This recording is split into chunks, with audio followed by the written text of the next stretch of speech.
Okay, go back to that stupid ass question just today. What's your name, Joe? Joe. Okay. Where'd you get an ugly shirt? Who puts shit on the crap like that in the front? I'm curious as to what this is, Keenan. You said that was a magneto part. Yeah, I'm guessing though. Is that for a John Deere tractor? Probably. It looks like it might be. I have no idea what it is. Well, if you looked at the videos I posted already, Oh, I didn't see that one. this is This is one that has not been blasted yet.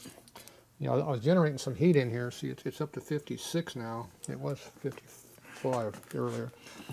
Went up a whole degree. So the this is called a cow pie tranny. See, it looks like a cow pie. Oh, okay. Instead of a ratchet lid. Late shovel head? For a 4-speed bike, yes. Yeah. And Evo. Yeah, See, we already went through this crap. I wasn't here. I didn't see that video yet. We went through that crap. Went through that crap. Which one we gonna open first? But we haven't gone through this new crap. We got new crap here, and it's growing. Oh, then over here we had the nitrous kit. We went through this already. So you want to put nitrous on your bike? It's right in there. I don't want any nitrous. You don't want to go fast? I don't want to blow it up. Okay, and I just got done blasting this stuff here. So these are those big bore Evo cylinders. These are old top fuel cylinders from the 90s.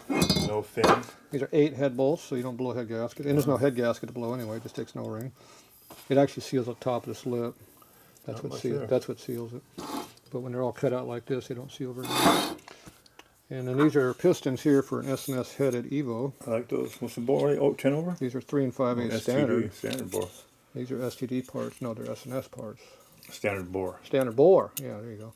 So I just got done blasting these, so now they're clean. And then this rusty crank that nobody said was a piece of crap, even though it's a brand new crank. Now it's all not rusty anymore. It's probably not a piece of crap anymore, I bet. Well, I'm sure it's going to need some work, though.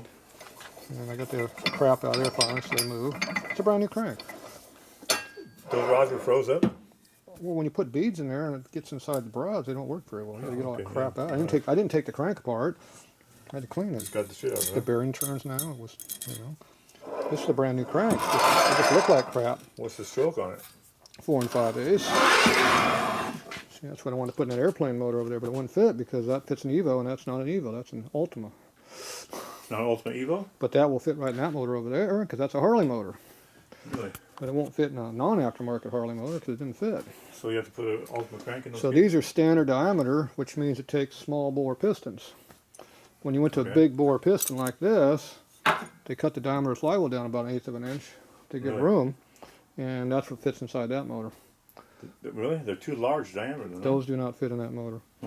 Because that's the motor. That's what I wanted to put in there. That'd make it 142 cubic inch if I put that crank in that motor, but it wouldn't fit. I hope you do it one of these days. Now I don't know what stroke these are made for, but obviously it wasn't enough because they put a pressure plate. They put an 1/8 inch compression plate on here. Is that what that is? Otherwise known as a stroker plate. Yeah. See, back in the 30s, they called them compression plates because it lowered the compression of the motor when you jacked the heads way up. Yeah. So, you know, when you had that high octane fuel, like about, 45 octane, you could run it on that. 45 octane. You got to put that plate in there. Now, if you had the high step that's like 55 octane, you didn't need the plate. That's just a lower when that compression? 4 3/4 one compression is just a little bit too much, that drops down to about 3.5. 4 3/4. That's low compression back then. So that's what they did back in the 30s and 20s and 40s. They're called compression plates. And then when people started putting their UL cranks in their knuckles and pans, then they started stroker plates because you had to put them on a plate of cylinder. You didn't start doing high compression stuff until after the war, huh? Well, they had to make fuel first. A lot of things happened during the war. You learn stuff. Oh, yeah. Anyway, this crank here is all cleaned up. So is that an Evo crank? That is an S&S crank. But I mean for Evo motor? It can fit an Evo, it can fit a shovel head, it can fit a pan head too if you want to put a pan head. But you'd have to have a 5-speed turning back there because it has the offset of the crank right here. Right. So this will fit in a 55 and later case. It just won't fit in a 54 and earlier because 54 and earlier did not have a Timken bearing in it. So it's different. That's a Timken. That's a Timken bearing. That's a Timken case. And what do the new ones have in? That's a Timken case. Put ball bearings in the new ones? The new ones are roller bearings. Rollers, straight, not angled. Straight rollers, not tapered rollers. That's why they're not Timken. They don't want to pay Timken no more, or what? So, anyways, so that's what it looks like after you blast it.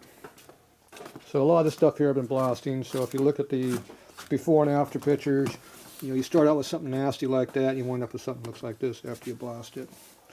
So There's a bunch of stuff in here I've been blasting for Quite a heat. collection of pan heads going. I got a collection of everything over here right now. I even got an SNS shovel head over here. You That's what that one is? you missed that on that video because you didn't watch any of my videos. See, it's a used one. Still in good shape though. But look at the gasket. Looks brand new, doesn't It it? hasn't been used a whole bunch. But you tell it's used. It's got carbon in it. Yeah, it probably was a race bike or something. Well, I think they've been a valve. They took it back apart. Oh. They probably did not check their clearances and they screwed up. Because the other head they had was complete and it sold for a lot of bucks. This one nobody wanted to buy because there's no valves and springs in it. Really? Like I care because I'm going to use stock stuff anyway. Yeah. So I got this one cheap.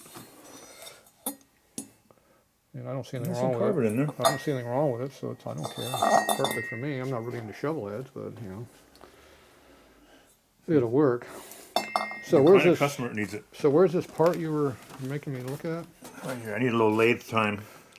So Joe is trying to file down a stud by hand. From 5/8 to 9/16. I like how rounded this is. So it looks like you're sanding more than filing. Well, it was mushroomed in the beginning. Mushroom. Well, it's not mushroomed anymore. So what are we supposed to do with this thing? You're gonna make it go fast? It's 5/8 right now. I want to bring it down to a 9/16. 9/16. 562.562. Do I not do that? I would even attempt it myself.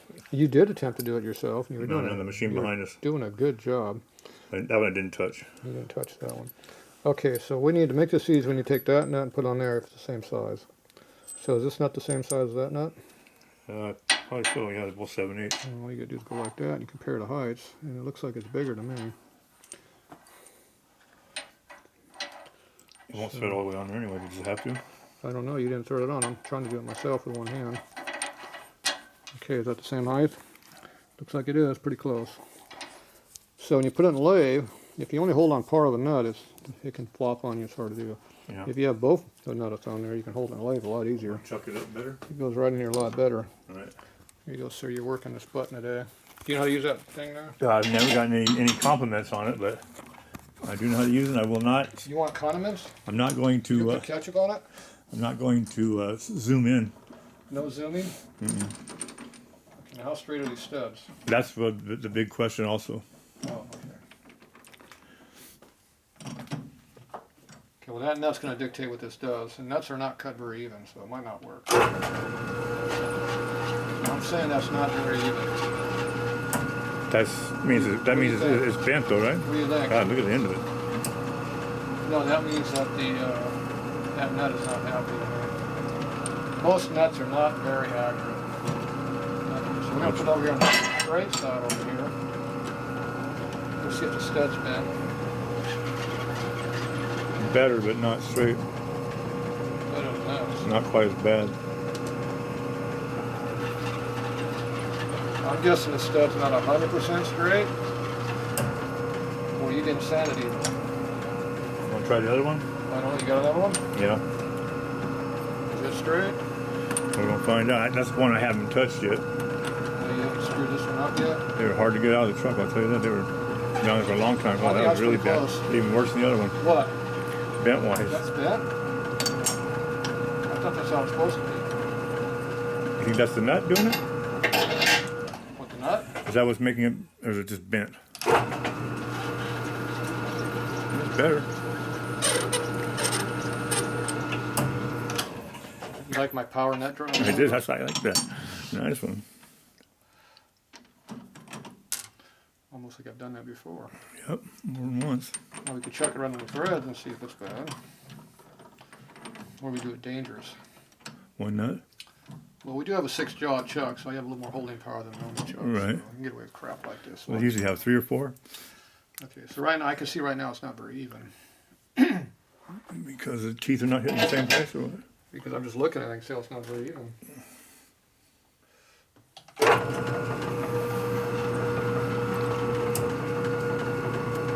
So if you hit on the high spot, eventually it gets straight.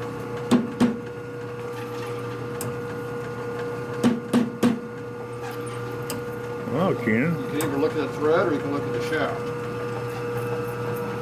I'm more interested in the shaft, but nothing's moving. How But much of the shaft are we taking off?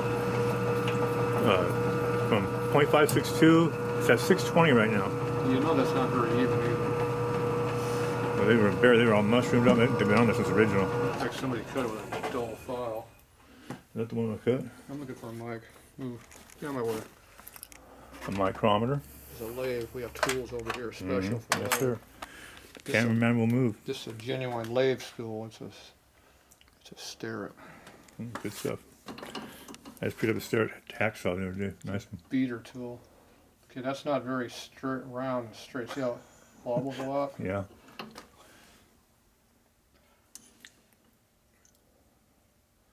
I worked on the whole thing a little bit on that That one. was a little bit difference in height between there Yeah. and there. Right. That was What number you want? 0.562. You want 9/16s? Yeah. You're way off.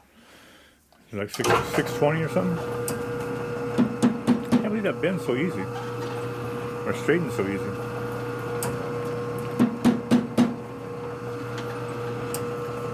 So you have to get the lead hammer and whack on it.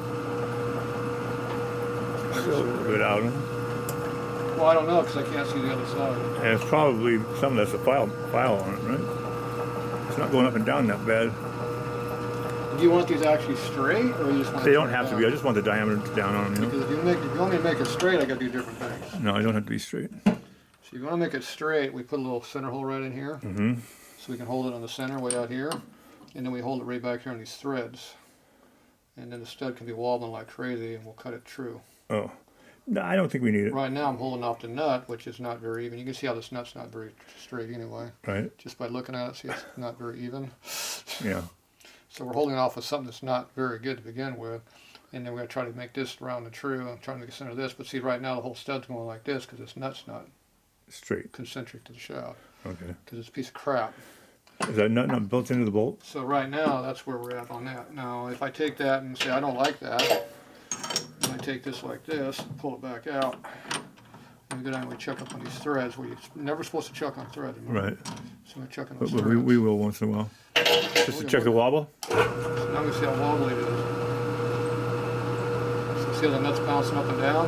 Yeah. See over here we're not too bad. Mm-hmm. We're a little bit, not too bad. What about this? Now, What's that called? Shank or no? that's called a hex. No, the This smooth is a surface. shank. That's a shank. Shank. Or in this case, a shoulder. This Shoulder. section's Shoulder. Okay, yeah. shoulder. Yeah. So right now, with 6 jaws, I'm not really hurting the thread, so I can actually cut it on this and not hurt those threads. Okay. Is that the best way to go about it? Because the nut's not very even, yes. Okay. Oh, right. So it's being truer. Right now, it's truer than it was using the nut. The key is if it ever slips in the threads, they're gone.